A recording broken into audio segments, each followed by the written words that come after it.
Yeah, I think even in the tech industry, a lot of people just don't necessarily recognize and realize what it takes to have a system that has that high availability characteristic and is reliable to that point. That little outage and it's headlines and everyone's complaining because we are so used to just working all the time.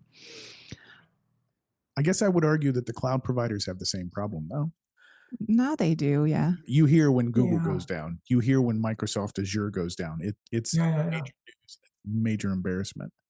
So I consider them similar, but they're all using CI/CD, and they're all deploying on multiple times a day. So what's your prognostication on that one, Magnus? How do you think that's going to?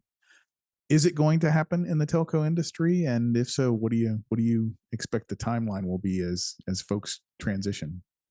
I think it will eventually go that way, but I've been wrong before, so I don't know. I think that a lot of the initiatives made in that, and a lot of the trials that went into that went very well, and it makes a lot of sense. Still not really happening, and I don't know. Maybe it's sort of a fear of getting those outages. Even if you can prove that it's okay, we've tested it, it works. There's still that big fear that you would get sort of a bad press, and that your competitors will be able to use that. And there's a lot of technique, right? I mean, it's an entirely different way of managing your network. Yeah. You've got red-green deployments or blue-green deployments. You've got canary deployments. You've got all kinds of methods of minimizing what would be bad, but it's an entire different operation structure. So that's be a huge change culturally.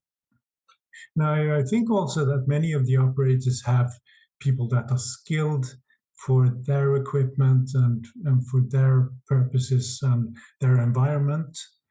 And I don't, and sometimes they have been educated by that operator from scratch to work in that environment and with that equipment. And they may feel a bit afraid of sort of betting on doing something new. And even when Ericsson, I don't know how it is now, but at one point was the 10th largest operator in the world, because we had this, what do you call them, managed services, where operators asked Ericsson to run their network and to take over their personnel and run it. And when I talked to them, I asked, what do you want? What should we do to make your life easier? And they said, leave us alone. We don't have time to do anything. I don't want to touch anything.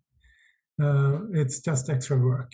I'm just barely sort of getting through with this when it comes to margin and serviceability and so on. So we touch nothing.